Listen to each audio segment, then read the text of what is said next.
Japón conmemora 80 años de una de las fechas más tristes de nuestra era.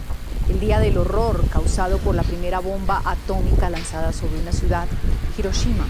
El día en que la humanidad conoció el terror al riesgo aún latente de la autodestrucción. En 5 horas se inician los actos conmemorativos para honrar la memoria de las 220.000 víctimas de Hiroshima y Nagasaki, los dos únicos casos en los que se han usado armas nucleares en tiempos de guerra. Y en el marco del aniversario, crecen los llamados a poner fin a las guerras en Ucrania y Oriente Medio y a abandonar las armas nucleares para que aquel día oscuro nunca se repita. 6 de agosto de 1945, el día que marcó un antes y un después cuando el mundo fue testigo del poder destructivo y sin precedentes de las armas nucleares. A las 8:15 de la mañana empezó la pesadilla.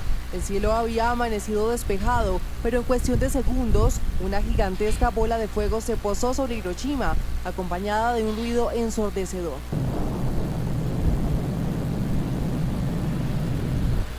Estados Unidos utilizó un bombardero B-29, también llamado Enola Gay, para lanzar su bomba atómica, la Little Boy, de 4.5 toneladas sobre esa ciudad japonesa.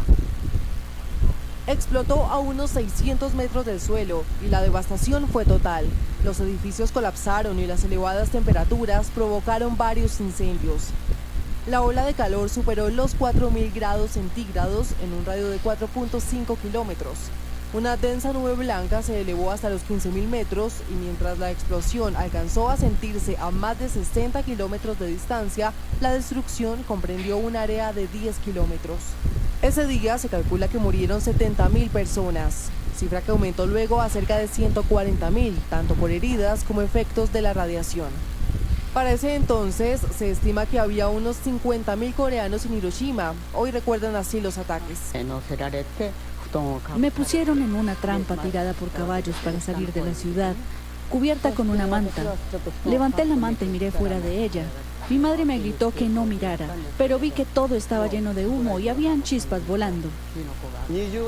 La generación de nuestros padres y madres sufrió una doble discriminación, por ser sobrevivientes de la bomba atómica y por venir de la península de Corea.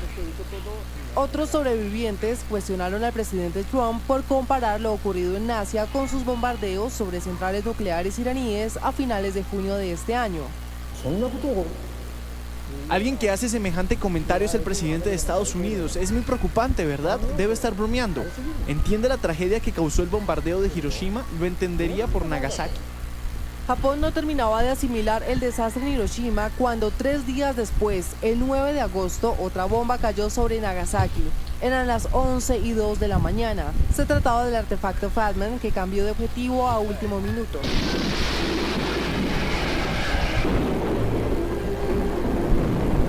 Kokura, hoy en día parte de la prefectura de Fukuoka, fue uno de los blancos previstos por Washington.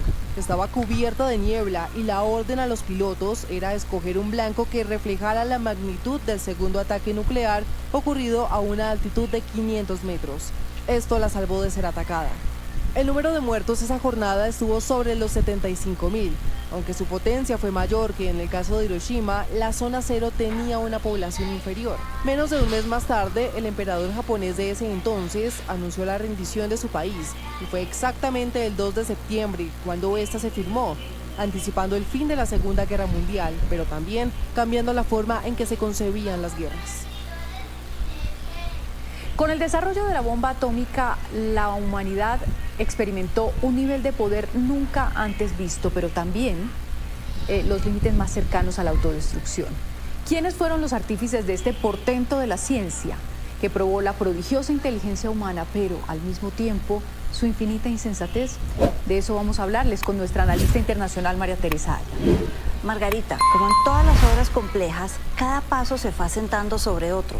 El físico Albert Einstein puso las bases teóricas en 1905 con su famosa ecuación: la energía es igual a la masa multiplicada por la velocidad de la luz al cuadrado, que ayuda a entender cómo en una reacción nuclear puede liberarse una enorme energía a partir de una masa muy pequeña.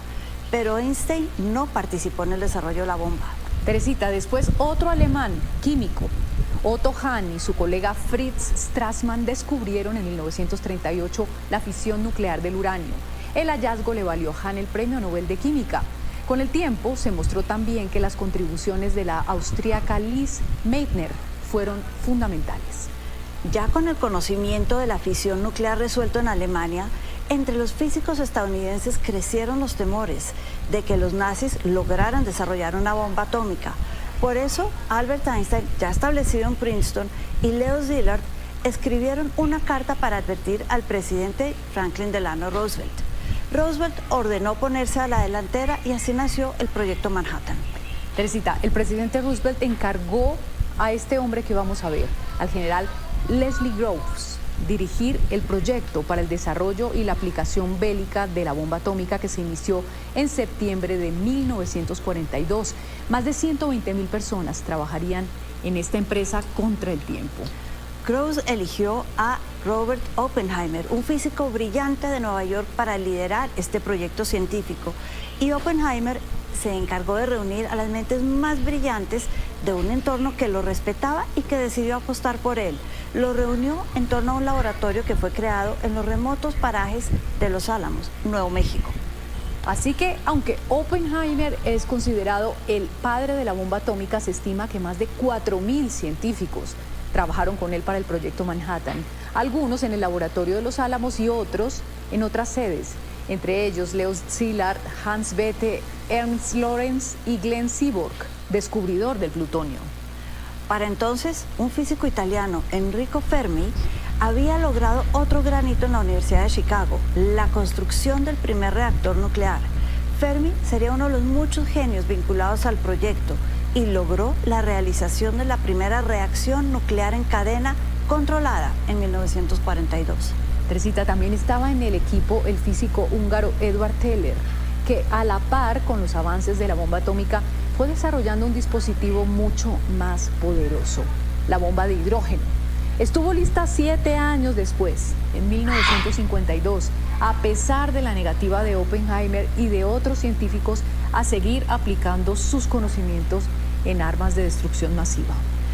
Tras las matanzas de Hiroshima y Nagasaki, hay que decirlo, los cuestionamientos éticos de los científicos fueron creciendo. El danés Niels Bohr, ganador del Nobel por su teoría sobre la estructura del átomo, Vannevar Bush y James B. Conant fueron algunos de los que expresaron preocupaciones y enfatizaron en la necesidad de un acuerdo de control internacional para las armas atómicas, para prevenir su proliferación. Pues como parte de ese dilema moral de los científicos, vale la pena mencionar a Joseph Rotblat, un físico que abandonó el Proyecto Manhattan por razones éticas. Él promovió un manifiesto firmado en 1955 por Einstein y otros científicos devastados por el rumbo que tomaron sus hallazgos y que planteaba, entre otras cosas, las armas nucleares no se pueden desinventar, el conocimiento de cómo hacerlas ya no se puede borrar, la única manera de evitar la destrucción es abolir la guerra.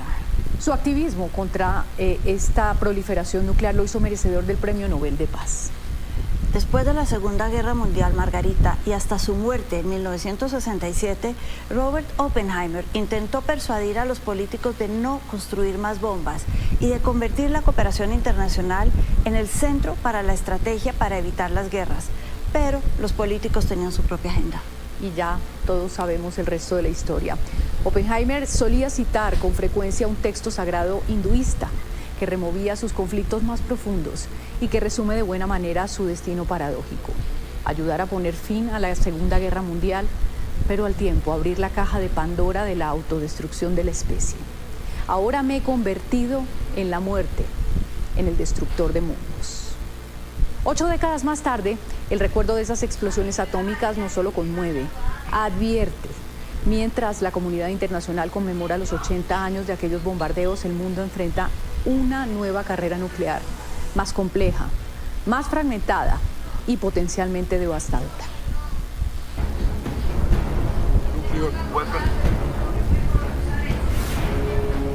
Un nuevo y escalofriante capítulo en la historia del poder nuclear con fines militares se escribió hace tan solo unos días.